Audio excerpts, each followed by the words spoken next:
Gələk buna. Gələk bu şəklə. Bu şəkli başa düşmək üçün. Bura 12-dirsə, burada 12-dir. Onda burada 12, burada 90, 45-45'e göre. Burada ne inir? 12 kök 2 eləyir. Yəni SB eləyir 12 kök 2. Onda bunun radiusu olur 6 kök 2. Bunun da radiusu olur 6 kök 2. Yəni məsələyə baxanda mərkəzi o iki nöqtəsində olan çevrənin radiusu olur 6 kök 2. İndi nə yada düşür? Diqqət etirin. Basit bir şəkil çəkmişəm burada. Bura radius olsa, o sektorun sahəsi pi r kvadratı bölünsün 4 idi. Çünki bu 90 dərəcə 4də 1 hissə idi.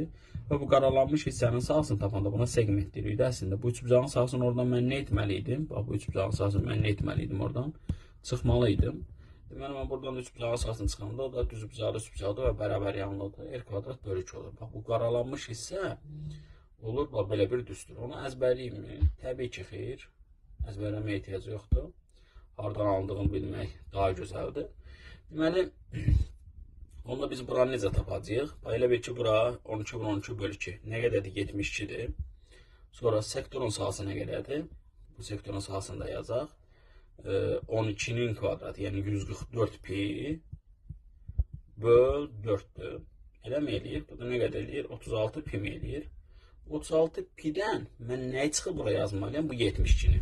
O buraya edir 36 pi çıxılsın 72.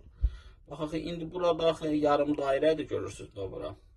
O yarım dairənin də sahəsi radius 6 kök olan dairə olduğuna görə olur 72 pi. İndi 72 pi'dən mən nəyi eləməliyəm? 72 pi eləyir. Deməli, yarısı dedim. Eləyir 36 pi.